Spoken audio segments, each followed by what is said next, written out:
एक number GS में आज हम मध्य प्रदेश से संबंधित पर्व देखेंगे। पिछले वीडियो में हमने मध्य प्रदेश के मेले और मध्य प्रदेश के समारोह देखे थे। ठीक है, इसमें हम थोड़ा जानते हैं इनके लिए। तो सभ्यता और संस्कृति के विकास में पर्व उत्सवों का महत्वपूर्ण स्थान है। मध्य प्रदेश में पूरे वर्ष भर विभिन्न सामाजिक और धार्मिक उत्सवों का आयोजन किया जाता है, जिनमें प्रमुख भगोरिया पर्व। तो भगोरिया पर्व जो है वो फागुन माह में मालवा क्षेत्र में भीलों का एक प्रिय उत्सव है, जो होली का ही एक रूप है। होली के बाद इसे मनाते हैं।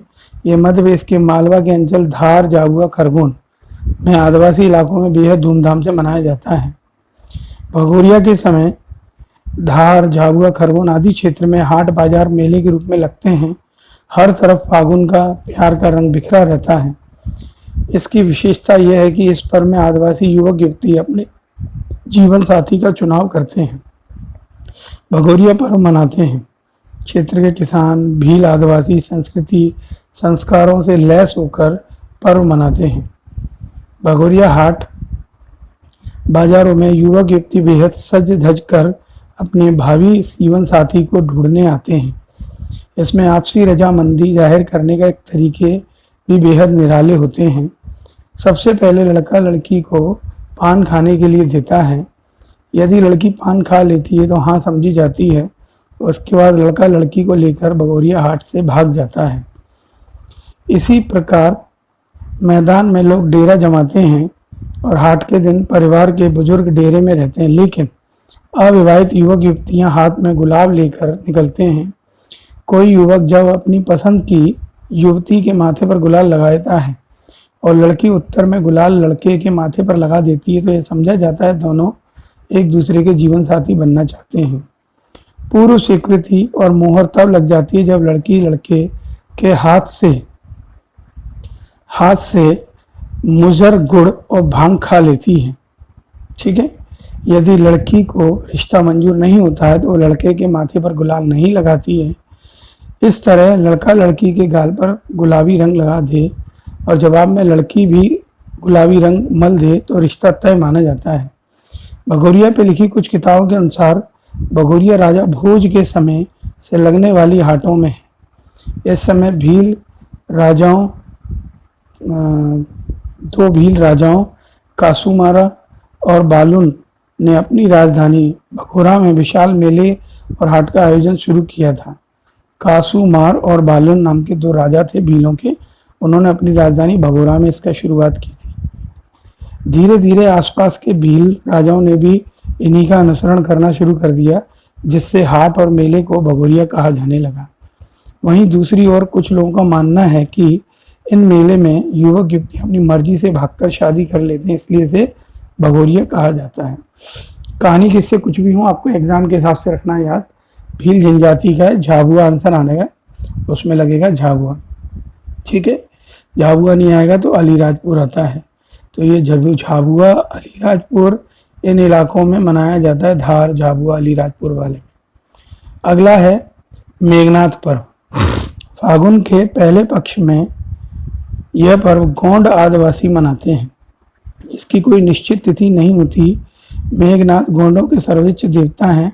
4 खंभों पर एक तख्त रखा जाता है, जिसमें एक छेद कर पुनः एक खंभा लगा दिया जाता है। इस खंभे पर एक बल्ली आड़ी लगा दी जाती है। बल्ली मतलब बांस की एक रॉड।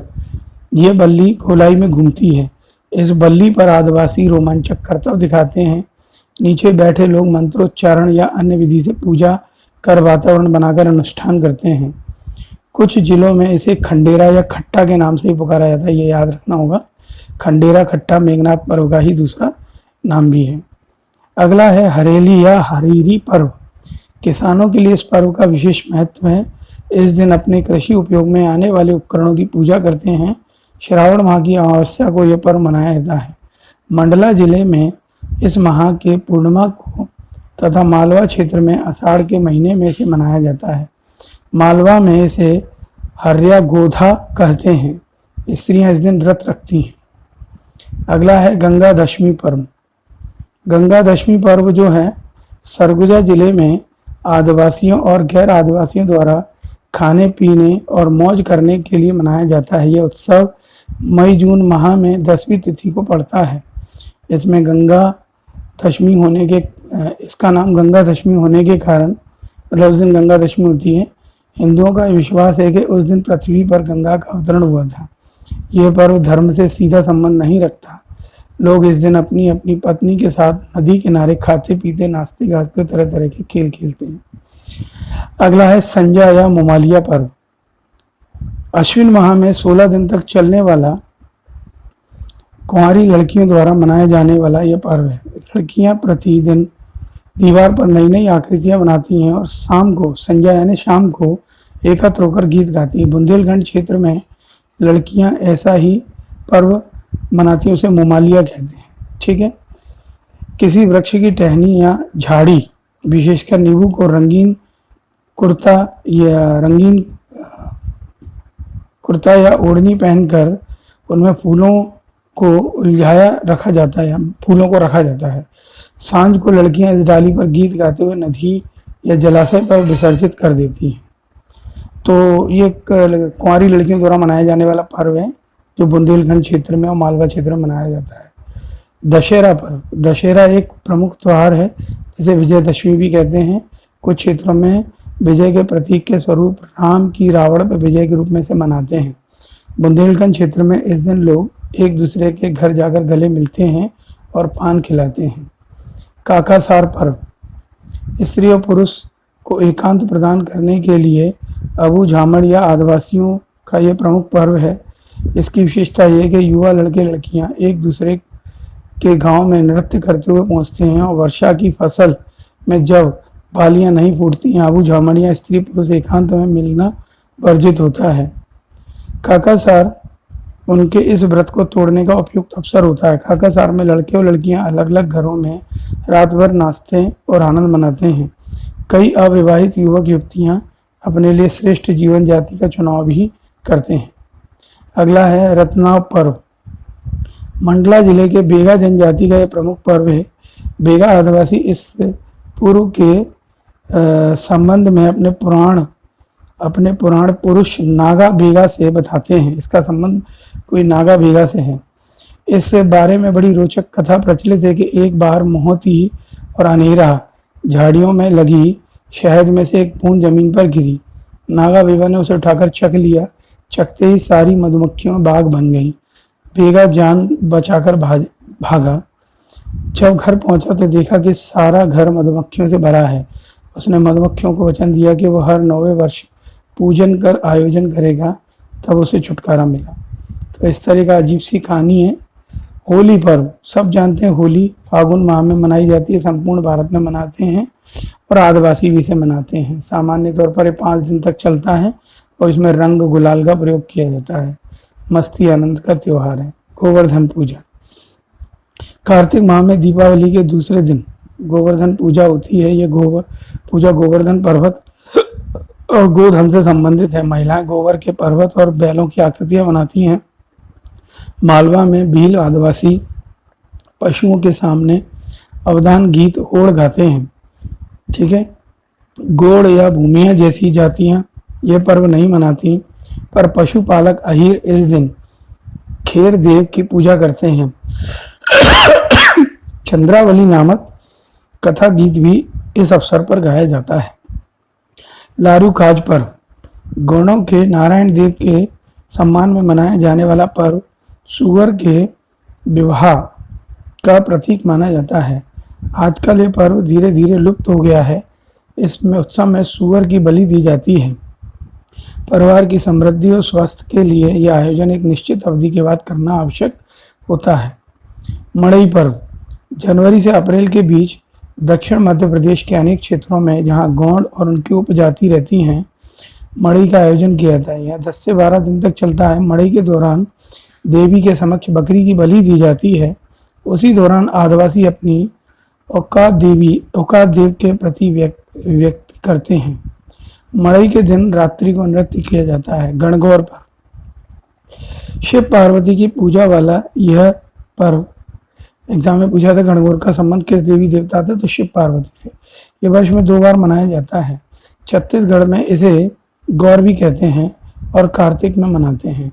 ये महिलाओं का पर्व है। मालवा में से 2 बार मनाया जाता है। चैत्र मार्च अप्रैल और भाद्र माह में स्त्रियां शिव पार्वती की प्रतिमाएं बनाती हैं और पूजा करती हैं। पूजा के दौरान महिलाएं नृत्य करती हैं, बतासे बांटती हैं, प्रतिमाओं को जलाशय या नदी में विसर्जित करती हैं। विभिन्न भागों में इस पर्व से संबंधित अलग अलग कहानियां प्रचलित हैं। भाई दूज पर्व ये साल में 2 बार मनाया जाता है, एक होली के उपरांत, दूसरा दीपावली के उपरांत।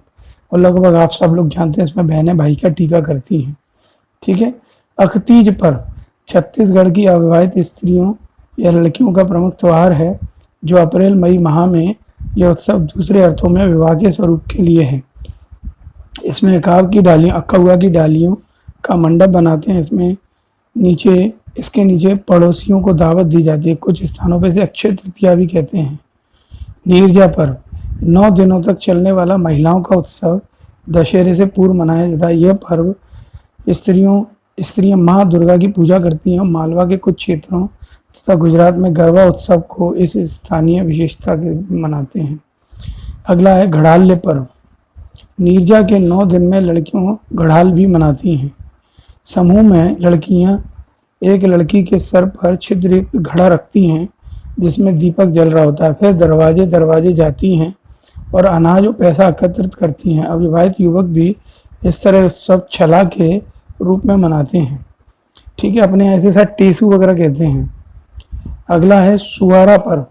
बुंदेलखंड में सुवारा पर्व मालवा के घड़ाल्य की तरह ही होता है।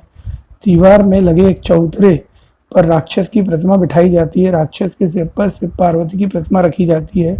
दीवार पर सूर्य और चंद्रमा बनाए जाते हैं। इसके बाद लड़कियां इसकी पूजा करती हैं और गीत गाती हैं। नवान्न पर्व नई फसल पकने पर दीपावली के बाद ये पर्व मनाया जाता है। कहीं कहीं छोटी दीपावली भी कहलाती है इसे। रनौता पर्व ये वेगा आदिवासियों का प्रमुख पर्व है। इसका संबंध नागा वेगा से है। इस अवसर पर मधुमक्खियों की पूजा की जाती है। कर्मा पर्व हरियाली आने की खुशी में यह त्यौहार मुख्य रूप से उरांव मनाते हैं, जब धान रोपने के लिए यह तैयार किया जाता है। कर्मा नृत्य भी किया जाता है इस समय। सरहुल पर्व यह उरांव जनजाति का महत्वपूर्ण त्यौहार है। इस अवसर पर प्रतीक रूप से सूर्य देव और धरती माता के विवाह को रचाया जाता है। मुर्गे की बलि दी जाती है। अप्रैल के आरंभ में साल के वृक्ष के फलने पर यह त्यौहार मनाया जाता है। तो इस प्रकार ये कुछ पर्व थे, और इससे पहले आपने मेले और समारोह देखे हैं। इनको आप अध्ययन कीजिएगा और याद कीजिएगा। धन्यवाद।